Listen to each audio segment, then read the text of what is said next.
పండ్లు నైవేద్యమునిచ్చి ముఖ్యముగా గోధూమము తెచ్చి పాలు పండ్లు నైవేద్యమునిచ్చి ముఖ్యముగా గోధూమము తెచ్చి పాలతో కలిపి నేటితో మెదిపి ప్రసాదముగా నైవేద్యమీయవలె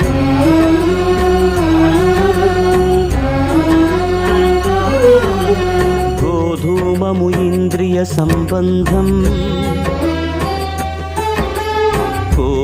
కోరికలీరికలెత్తెడి బంధం నేయి అనమాయ